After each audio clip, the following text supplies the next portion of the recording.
I greet you in Jesus' precious name. It's wonderful to be with you on the program. I want to speak to you today about seed. Now, for over 40 years, I grew seed. I'm not talking about grain for eating. I'm talking about growing seed for replanting. I had a contract with a major seed company, and I grew seed for them under contract. Then they obviously bagged the seed and sold it to commercial farmers. I understand the principles of seed. Now, the Bible tells us in John chapter 12 and verse 24 that unless a grain of wheat or maize or any other seed falls to the ground and dies, it abides alone.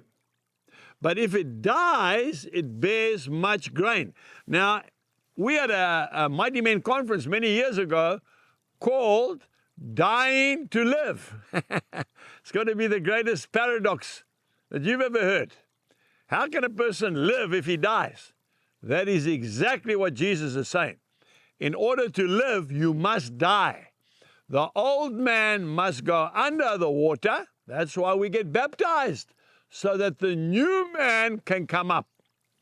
With seed, when we grew our seed, what they do, they take the seed, they sieve it, they grate it, they dust it with a insecticide, and then they put it away in a very special shed that is airtight.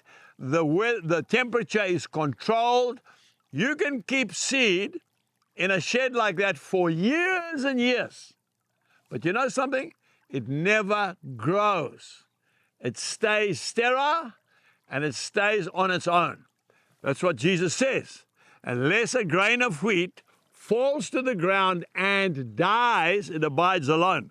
But if it dies, it bears much fruit. So now what we do is we take the soil, we plow it up, we get a beautiful tilth, nice dark soil, lots of compost there, lots of earthworms working. And then we take that seed out of that controlled environment and we plant it into moist soil.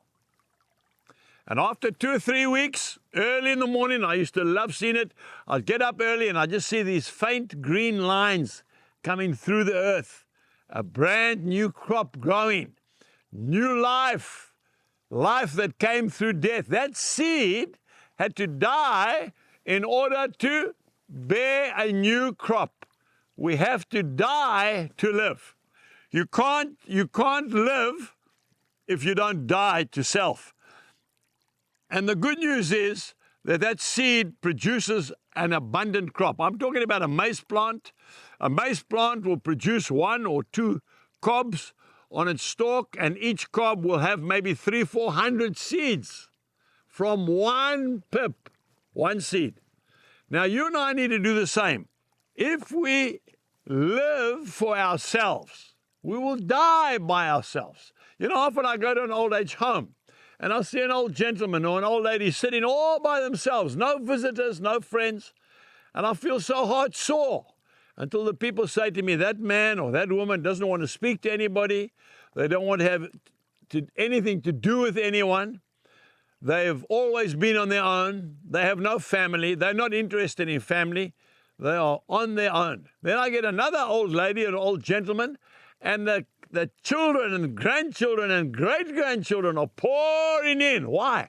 Because that old lady sowed good seed. She gave of herself. She didn't have any money left, but she's got children, visitors, she's got friends. Today, do not be stingy. Do not be greedy. Sow good seed and you'll reap an abundant crop. Until next time, God bless you and goodbye.